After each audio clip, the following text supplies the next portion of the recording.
Yeah, I'm thinking we're back. What's up, y'all? We have finally gotten our first spinoff of the John Wick franchise in movie format with Ballerina from the world of John Wick. So is Ballerina worth all of your hard-earned money? Should you go see it in theaters? Well, that's what I am here to tell you today. The first half of this review will be no spoilers whatsoever. I will make it very clear when I start talking about spoilers, so have no fear. So you are good up until that point, and I promise you, I will let you know ahead of time. So if you don't know, Ballerina is set in the John Wick franchise. It is set in between John Wick 3 and John Wick 4. It stars Ana de Armas in the lead role, and her character Eve loses her father to, of course, a bunch of assassins. The Ruska Roma end up taking her in and training her in their traditions, making her a full-on assassin, and she's out for revenge to get the guy that killed her father. That is the basic premise of the story. And really, if we're being completely honest, you don't go to these movies for the story. Yeah, John Wick 1 through 4,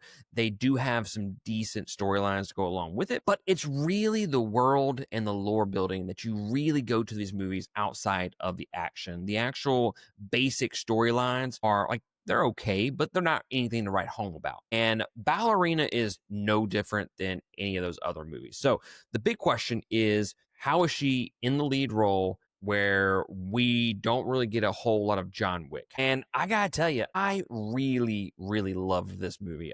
This is one of my favorite movies of the year so far. This is nonstop action from the very beginning to the very end. And a lot of people are out there, just some reviews that I've read and watched, they've complained about the first 45 minutes to an hour. There was only probably about 5 to 10 minutes in that span that I just was not the biggest fan of. Other than that, it is straight action through the entire time. When she's going through her training to become an assassin, like, I'm 100% invested in that because it's something that we really haven't gotten a part of this franchise before. So they're kind of building that lore, building the world a little bit more, and giving us a little bit of a different corner of this universe. And I really appreciated that. So I personally did not have any issues with the first 45 minutes other than like 10 minutes. But from beginning to end, this movie is nonstop. It's almost kind of exhausting when you think about it because it is a 2-hour long movie and it just feels like it could be a little bit longer than that because it's just so fast paced. And that's not really a complaint that I have with it. It's just something that I noticed. I'm just like, wow, this is so much action. It's like Michael Bay explosions every 5 seconds. And again, that's not a complaint. Ana de Armas, fantastic in this movie, 100%. I am perfectly okay with having more movies from her in the future. Give me an Ana de Armas side universe, parallel to this John Wick universe. Give me some different adventures with her and a new storyline and really build out this universe a little bit more with her character. 100% down for that. Like, going into this movie, I will completely admit that I wasn't as hyped as I should be. I think when the trailers came out, I was just like, oh, it's going to be, I'm sure it'll be okay. It's not going to be anywhere near the level of John Wick 1 through 4. And it's just going to be one of those things like, did we really need it? If you go to these movies for pure action, thriller, and those high octane action sequences, if that's your thing, that's why you go to these movies, then you're 100% going to love this. Like, the John Wick franchise is up there with the best action franchises going on currently. Like, put it up there with the Mission Impossible franchise. It may not have the crazy ass stunts or the storyline or the characters, but in terms of just beginning to end, having fun, being entertained, like, this franchise is as good as any other. But yeah, like, I wasn't super crazy going into this because I didn't think that it was going to be up to the level of the other movies. And I am glad to have been mistaken with this because I had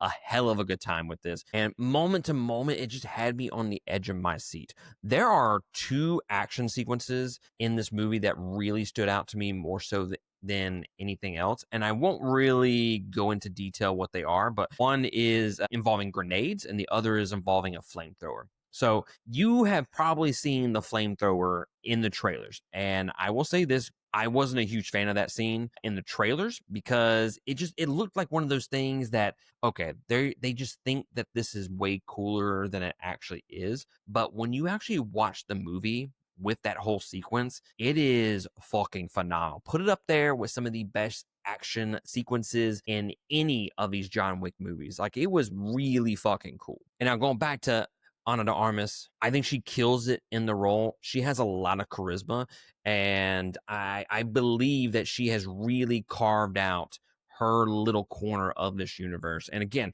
I am 100% down for more movies with her in it.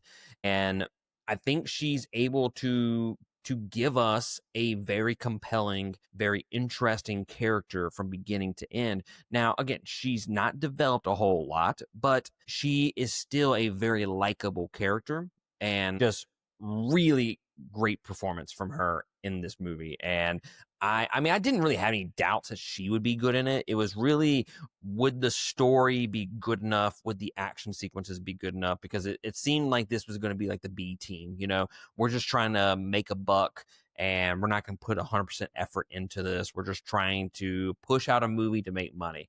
And that's not what this movie is. It's not. They really put forth the effort to give us really great, interesting, edge of your seat action sequences. Now, I do have a problem with like one storyline point in this movie towards the end, which I won't get into spoilers on here right now. It was one of those things that, like, I saw it, I was like, I really did not like that moment. So I wish they would have just kind of cut that.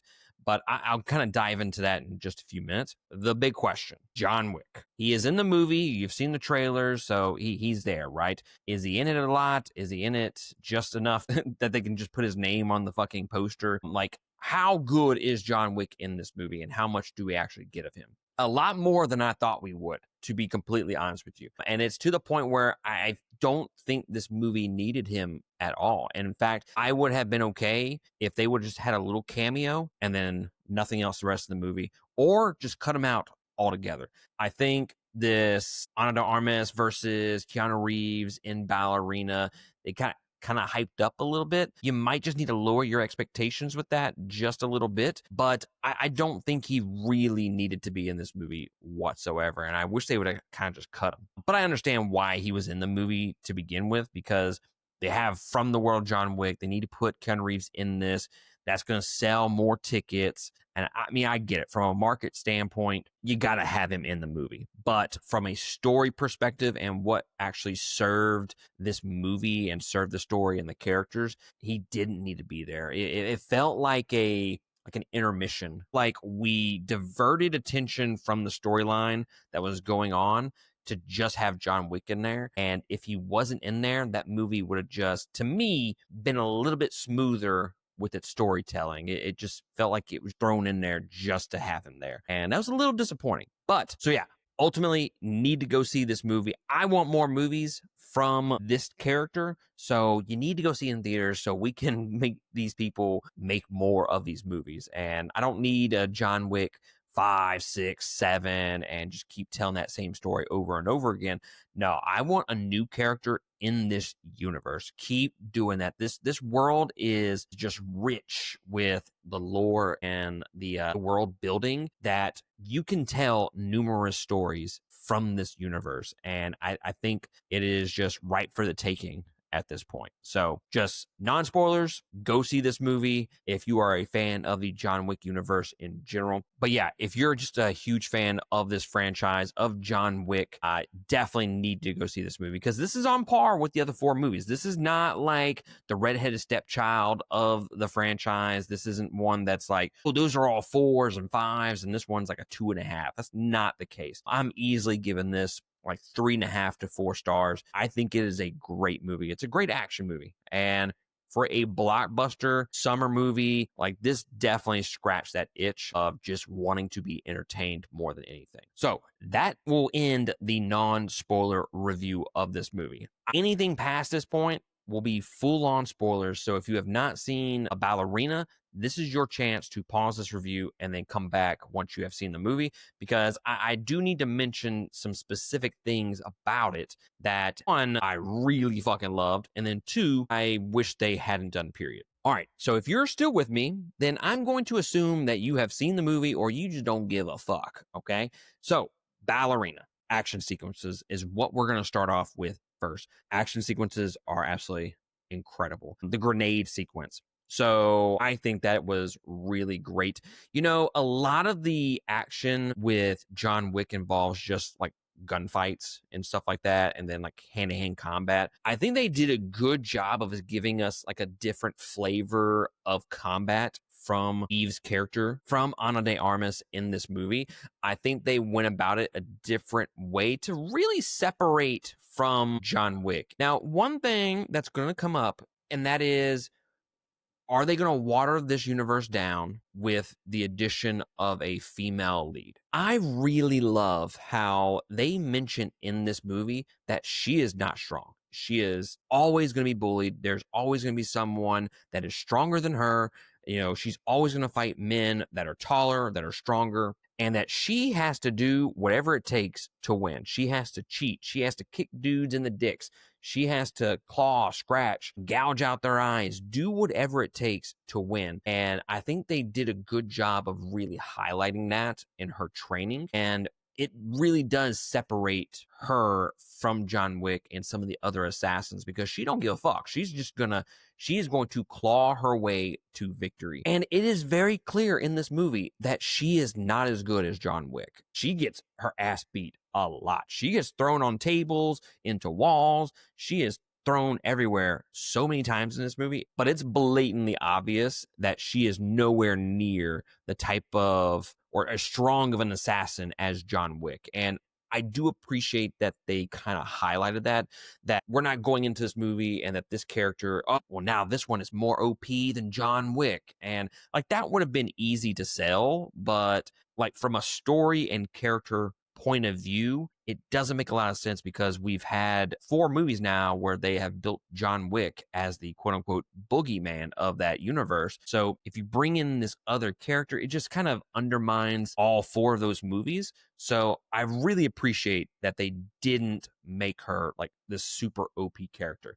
But in terms of being a strong female lead, hell fucking yes, guys. Like, put her up there. Loved Ana de Armas as the lead in this movie. Her character is great. Even though we don't get a lot of character development from her, I think she commands every single scene that she's in. And I really wanted more of her. And again, I hope that we get more movies with her character, because I think she deserves it. 100% deserves her own little series. Give me a trilogy of movies. I'm not saying I need 4, 5, 6 movies with her character, but definitely give me 1, 2 more movies. But going back to the grenade scene where she's just utilizing anything and everything to win, and she's using different weapons to kill people. It's not just guns the entire time. Most of the times it's knives or hitting them with frying pans or whatever the case may be that she can win. She has like this belt of grenades and she is just tossing them at people, and it is so fucking cool. Some of the moments in this sequence does kind of verge on the edge of being a little too over the top,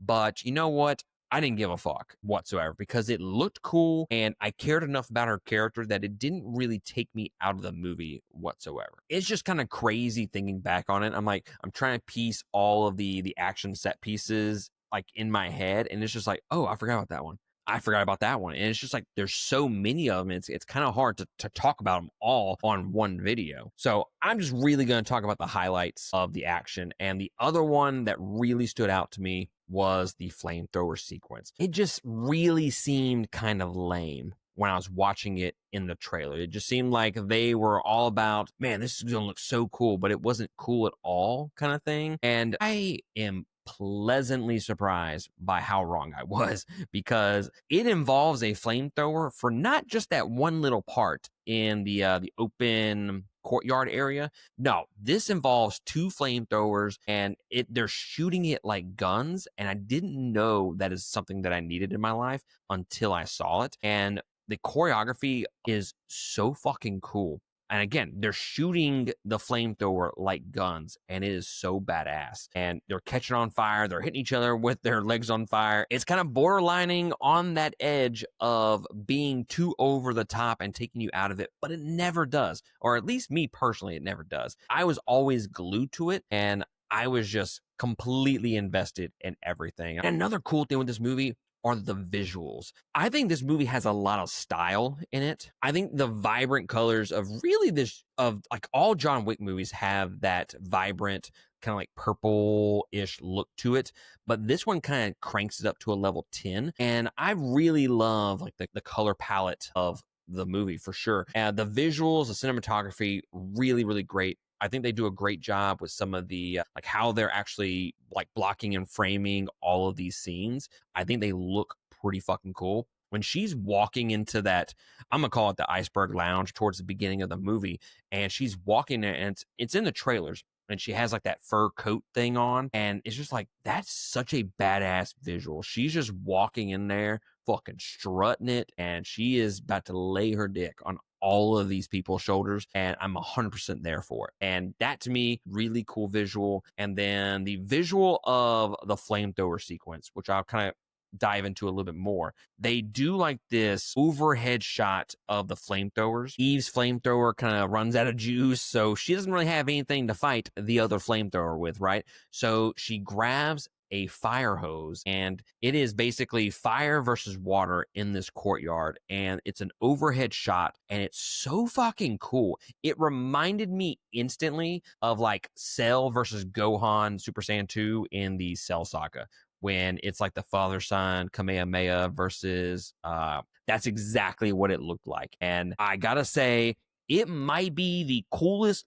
fucking sequence that I've seen in a very, very long time. Like, it instantly reminded me of Dragon Ball Z. The way that it was shot, the way the choreography of the scene was, and the action, it was just peak. It was fucking peak. Like, that shit fucking got me hard, okay? Like, 100%. Like, full-on erection worthy. Now, there's a couple other things I do want to mention just about just the movie in general, and it's more in regards to the storyline. And I'm going to talk about the one thing I really hated about it, and that is towards the end of the movie, we get this big ass reveal that this female character that has been kind of not really utilized as well as she should be. Like, she's definitely interesting, but not nearly as interesting as some of the other characters or assassins that we've gotten in like the first 4 John Wick movies. But they do this reveal of the fact that she is Eve's sister, and the whole scene is just weird.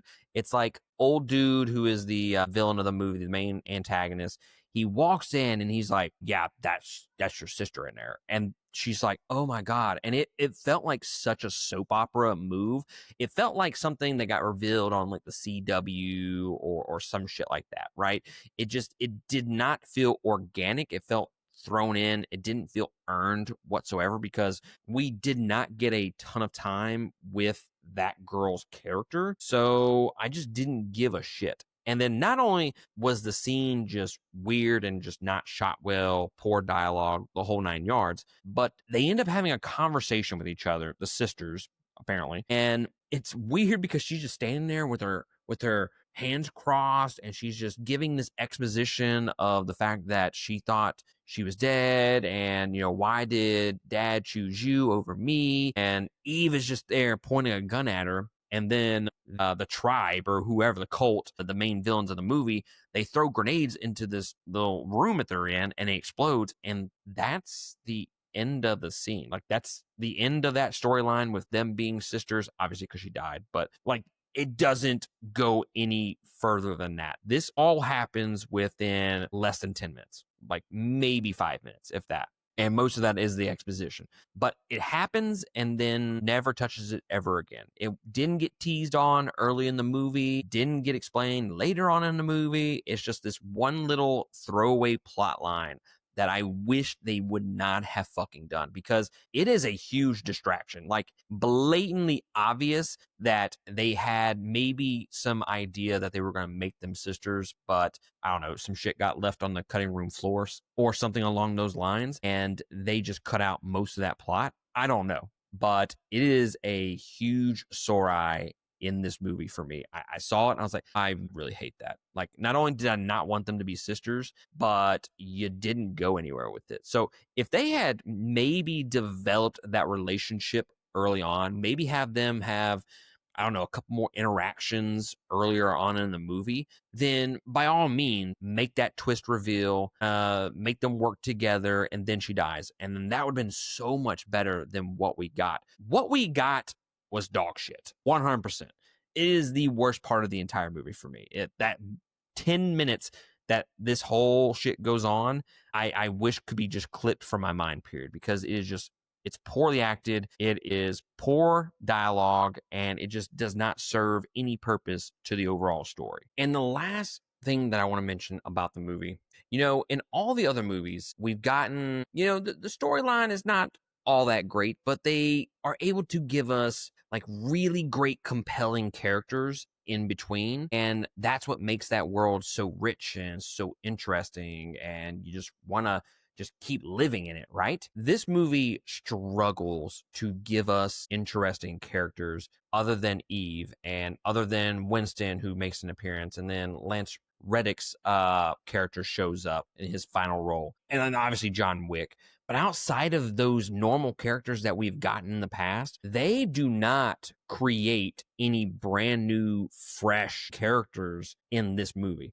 So when the storyline is kind of just sputtering, they don't have awesome characters to really offset that. And it just feels like the movie drags a little bit towards like the last third because we just don't have anything to, it's just nonstop action. And obviously, Armas is awesome in the movie for sure. But I just feel like we missed out on something really great because they didn't give us cool characters in between. Like Norman Reedus, his character in the movie, if you watch the trailer and then looked at the poster, you think that he's going to be like this prominent character in the movie, and he's really not. He's only in it for a few minutes, and that's kind of disappointing because you could have had someone that was really cool right then and there.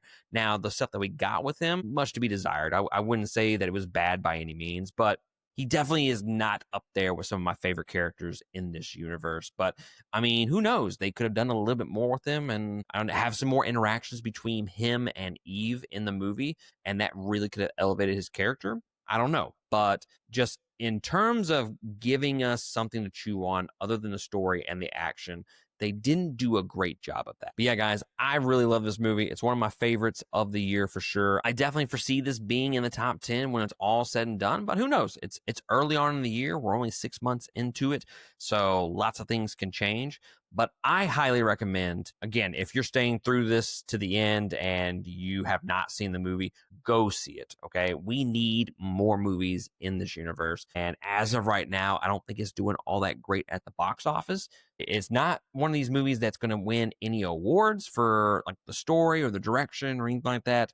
But it is just an entertaining movie from beginning to end. And what more can you ask for with a blockbuster movie like this? This is like the definition of a popcorn movie. But guys, what did you think about Ballerina? Let me know down in the comments below. Where does it fit on your all-time rankings of this John Wick franchise? I love all these movies. I definitely love every movie in the John Wick franchise. So saying this is last is not really a knock on it by any means. I would probably put it like third or fourth for sure. It's somewhere in there. I need to definitely do a watch through of the series once more to kind of figure out my rankings. But it's definitely bottom tier, but that really shouldn't be a negative because all those movies are great. They don't make a bad one whatsoever. But guys, that is going to be it for me. I will catch y'all next time on another episode. Laters.